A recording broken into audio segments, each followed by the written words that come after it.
I walked through the gate of my son James's long-awaited new home, feeling proud.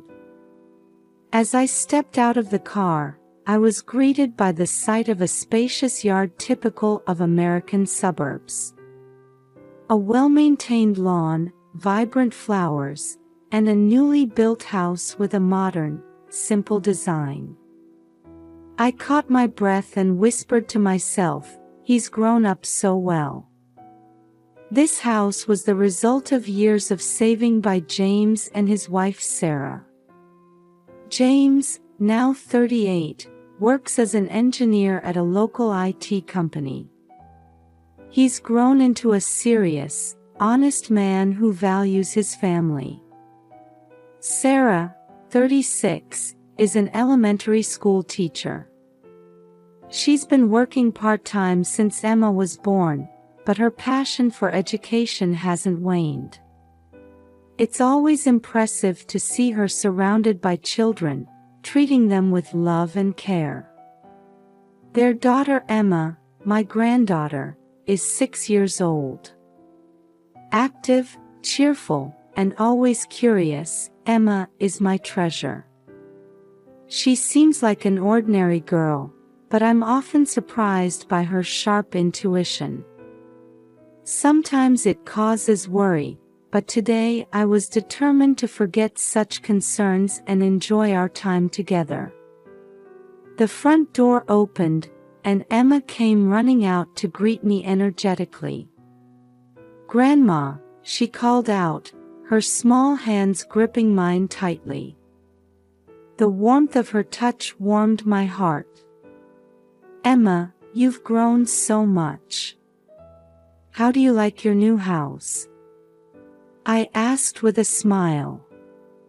Emma grinned and said, "It's so big." But she hesitated for a moment, then quickly added, "I'll show you my room," as she pulled me into the house. The interior was spacious, with modern furniture and harmonious color schemes. The living room had large windows letting in natural light, creating a comfortable space. The kitchen was equipped with the latest appliances, beautifully arranged to reflect Sarah's taste. James was chatting with other relatives near the entrance. When he saw me, he smiled and approached, saying, "Mom, thank you for coming." Seeing his calm expression, I felt pride in my chest. Sarah, busy in the kitchen, noticed me and greeted me warmly, "Welcome, Margaret." Her smile was still full of kindness, conveying her dedication to her family. This housewarming party gathered not only family but also James and Sarah's close friends and colleagues. As barbecue preparations were underway, children ran around in the garden. House tours are typical at American housewarming parties, and guests were discussing the house design and furniture as they went from room to room. I occasionally heard comments like, "What a modern and beautiful house," and "I want a kitchen like this." I felt proud of my son and daughter-in-law's success. I was grateful to be gathered here to celebrate this day, watching over their happy family. As the lively housewarming party progressed, I suddenly noticed that my granddaughter Emma's behavior was a bit different than usual. She had been laughing innocently just moments ago, but now she was quiet, staring intently at the second floor from the corner of the living room. For a 6-year-old, her expression was unusually serious and somewhat fearful. A twinge of unease rippled through my chest. Emma had always been a bit different, especially sensitive for a child. From a young age, she had been attuned to subtle changes that other children wouldn't notice. She often sensed minute shifts in family or friends before anyone else, and sometimes she would be afraid of something in the house. I was a bit worried about Emma, but in the busyness of the party, I tried to push away that anxiety. "Grandma, is Emma okay?" James asked. He must have noticed that Emma had become a bit quiet. I forced a smile and shrugged lightly. Children sometimes get tired suddenly. No need to worry. But I felt like I was trying to convince myself. Emma looked up at me with an expression that suggested she wanted to say something. However, her small mouth remained tightly closed, no words coming out. Emma seemed to have been feeling uneasy about the new house since they first moved in. At first, everyone in the family dismissed it as stress from moving, but it seemed to be more than that. When I visited once before, Emma had tugged at my sleeve and whispered, "Grandma, this house is a bit strange." At the time, I brushed off her words and laughed it off, but now I was beginning to think that maybe she had really sensed something then. Amidst the noise of the party, I occasionally followed Emma with my eyes. She was playing with her friends and cousins, but every so often she would stop and stare towards the second floor. Her gaze was as if she was searching for something, and it made my chest feel heavy. "What's wrong, Emma?" I asked, but she just shook her head without saying anything. Her gesture made me feel a bit irritated, but at the same time, I was afraid of hurting her sensitive heart. I pulled her close and stroked her head, whispering, "It's okay." But even then, her eyes were turned back towards the second floor, as if she didn't believe my words. The party continued. In the garden, the barbecue was being grilled, and laughter echoed. Adults were discussing the house design with wine in hand, and children were playing tag. James and Sarah seemed to be relaxing for the first time in a while, and I smiled at their happy appearance. In the midst of this, Emma came back to me. Her expression was dark, and her eyes looked somewhat frightened. "Grandma, I don't want to go upstairs," she said in a small voice. Her words resonated strongly in my heart. It was rare for her to speak so seriously.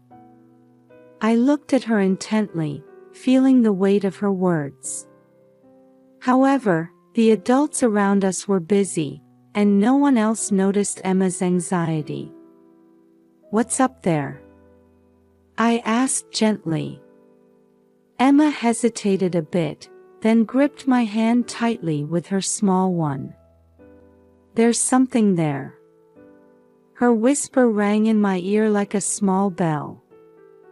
At that moment, a chill ran through my chest. But I deliberately swallowed that fear and smiled calmly to reassure Emma. "I'm sure it's nothing. It's a day for celebration, let's enjoy it." Even as I said this, my heart was unsettled. I could feel Emma's anxiety slowly spreading within me. After that, Emma started playing with the other children again, seeming a bit calmer. However, for a while, my gaze remained fixed on the second floor. I couldn't shake off the inexplicable feeling that some invisible presence was lurking in the house, even as I tried to maintain composure amidst the party's clamor. As the party was nearing its end and the house was gradually becoming quieter, I noticed that my granddaughter Emma was still afraid of something. She kept glancing at the second floor, furrowing her brow. The sight made my heart flutter with unease. Emma had been feeling that something was there all along. Her intuition had surprised us many times before. I steeled my resolve to reassure her and to dispel my own anxieties. "Emma, shall we go take a look now?" I whispered in her ear. Emma nodded slightly and gripped my hand tightly. We headed to the second floor and walked down the hallway. The house was quiet and had grown a bit dark. As we approached the access door to the attic at the end of the hallway, we saw that it was locked. I hesitated for a moment. I hadn't expected it to be locked. "Grandma, what should we do?" Emma said in a small voice. She was holding my hand tightly, looking up at me with anxious eyes. "We need to find the key," I answered, looking around for it. This was a new house, but I wasn't sure why there would be a reason to lock the attic. The need for a key made me more anxious, but I smiled at Emma and said, "Let's look together," trying to reassure her. We split up and started searching places where the key might be. We checked the study on the second floor, storage spaces, and bedroom drawers, but couldn't find it. As our frustration grew, Emma whispered, "Maybe it's in Dad's room." We headed to James's bedroom and opened the side table drawer. There, we found a small key.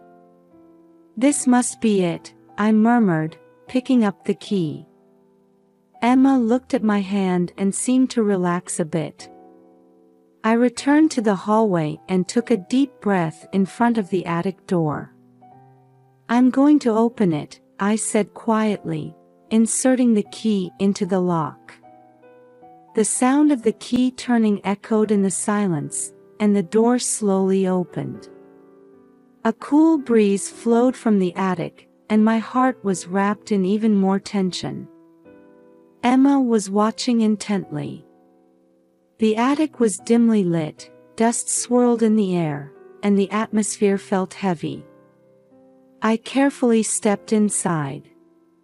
Groping for the light switch, an old lamp cast a weak light. The attic was cluttered with old furniture and boxes, and a deafening silence prevailed. Then, something caught my eye. Something was lying in the darkness far away. As I cautiously approached, it became clear that it wasn't just luggage. What was lying there was my grandson Lucas. "Lucas!" I almost cried out, but the shock left me voiceless. He was curled up, his face covered in wounds, a painful sight. His clothes were dirty, his hair disheveled, as if he had been locked up here for a long time. For a moment, I couldn't accept the reality and stood there frozen. "Grandma, it's Lucas," Emma's small voice came from behind me.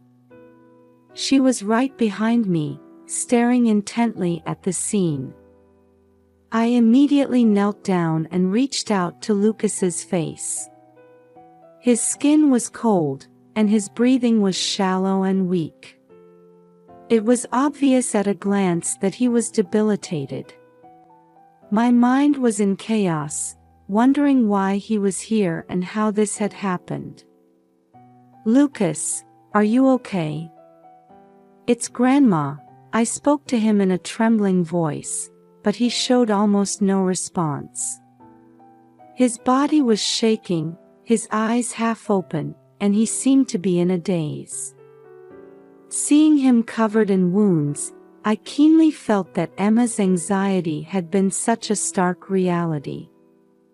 "Emma, go call your father right away. Hurry!" I instructed Emma in a shaky voice. Emma hesitated for a moment but then nodded and rushed down the stairs. I gently stroked Lucas's head, staying close to him. I didn't understand what had happened in this attic or why he was here, but I felt that help needed to be called immediately. The time it took for Emma to return with James felt like an eternity. I remained kneeling, watching over my grandson Lucas. His breathing was shallow, and he occasionally mumbled something in a weak voice. I spoke to him gently, trying to give him a sense of security, but his eyes still seemed to hold fear. Eventually, James came running up. His face was filled with surprise and confusion, but he seemed at a loss for words at the scene I had discovered in the attic. "Lucas, why is he here?" James asked in a shocked, trembling voice. I turned to him, feeling anger rising in my chest. However, I told myself that saving Lucas was the priority now, rather than blaming him. "We need to help him, we must take him to the hospital right now," I said in a strong tone. At that moment, Lucas spoke in a faint voice. "Grandma. Mom and Dad, they..." That one sentence froze my heart. His eyes were filled with fear, and it took me a moment to understand the meaning of his words. But in the next instant, everything connected. The reason he had been reported missing was actually because his parents, James and Sarah, had been keeping him locked in the attic. What does this mean? I turned to James, questioning him with my eyes. He opened his mouth but couldn't say anything. Instead, a momentary look of regret and guilt flashed across his face. We didn't know what to do." James finally managed to say. "What happened?" I asked calmly, but inside, anger and confusion were swirling. James began to speak in a heavy tone. "Lucas, he's been having problems for a long time. He couldn't control his emotions, and he was becoming increasingly violent at school. Even with counseling, he didn't improve, and we couldn't handle him at home. Sarah was exhausted too. In the end, we thought, hiding him in the house was the only option." As I listened to James's words, I trembled at their cruelty. No matter what problems there were, locking him up couldn't be the solution. I sent James a strong look and spoke quietly but sharply, choosing my words carefully. "I don't understand what you were thinking, but Lucas is your son. There's not a single reason that could justify doing this." James lowered his face and said nothing. I immediately picked up the phone and called the police.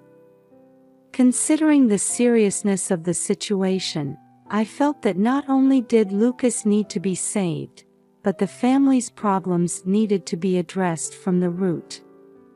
While I was explaining the situation to the police, Lucas slightly opened his eyes and grabbed my hand. "Grandma. I'm sorry," he said weakly. "It's okay, Lucas. You've done nothing wrong." I gently squeezed his hand back, answering while holding back tears. Seeing Lucas's weakened state, I could painfully feel how much suffering and loneliness he must have endured. The police arrived, and the house was suddenly enveloped in tension.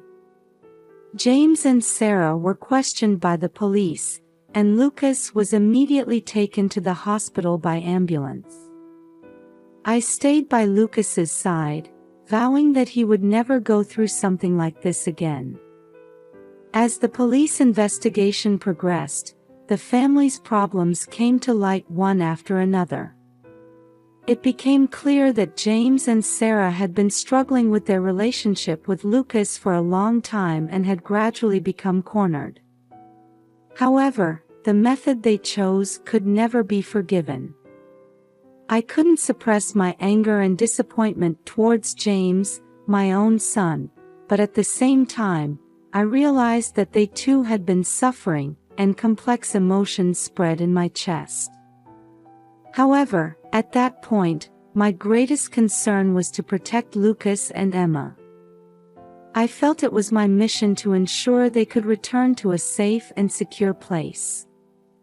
With strong determination in my heart, I waited for the police investigation to end, resolved to do everything in my power to protect Emma and Lucas's future. With Lucas safely rescued and his parents under police investigation, I felt proud of my actions. Even though the family's dark secret had been exposed and we were facing difficult circumstances, I had managed to protect my grandchildren. Afterwards, James and Sarah were arrested and temporarily separated from their children.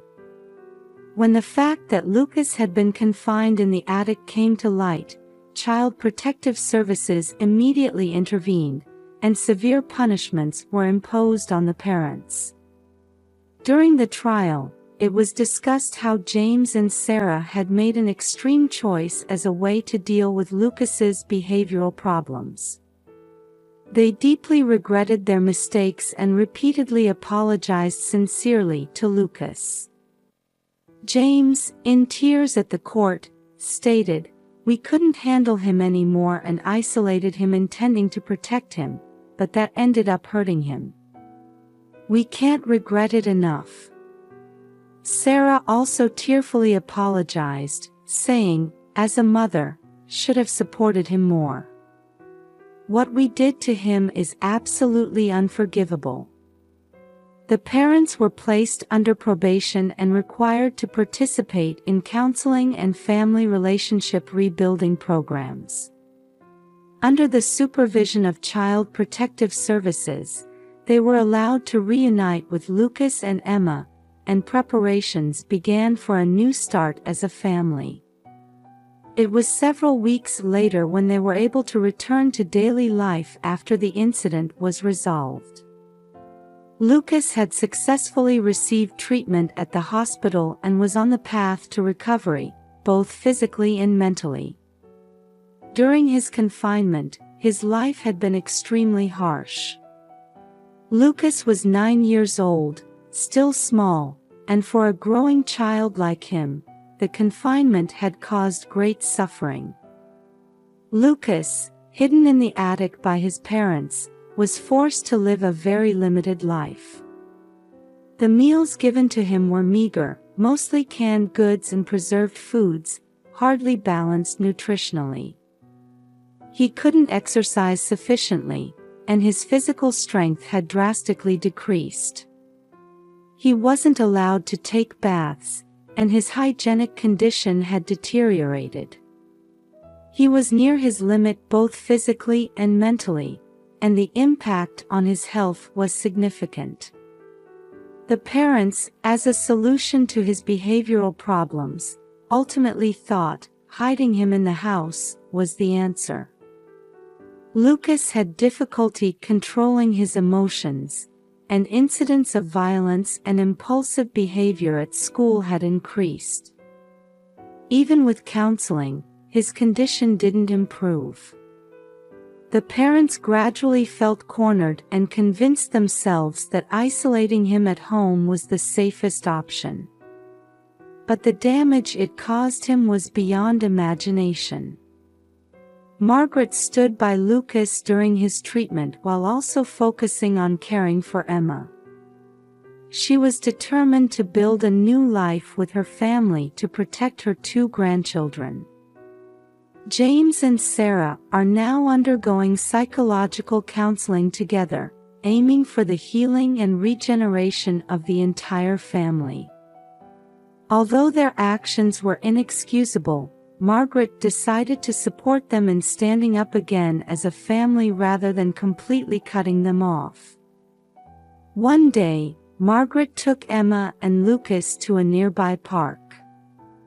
It was a typical suburban American park, filled with the sight of children playing energetically. Emma slid down the slide, while Lucas gently swung on the swing, a peaceful expression on his face. His face no longer showed the fear and terror of before, and Margaret felt that his heart was slowly but surely healing. "Grandma, today is fun," Emma said with a smile. Margaret squeezed her hand back and smiled softly. "Yes, and there will be many more fun times ahead." At that moment, Lucas also smiled faintly. He hadn't fully regained his energy yet, but there was definitely a light of hope shining in his heart. Margaret renewed her resolve to walk the long road ahead with them. Her strength and love had saved the family and opened the door to a new future. In this everyday moment, the time they spent together became a healing force for the family, and they began to walk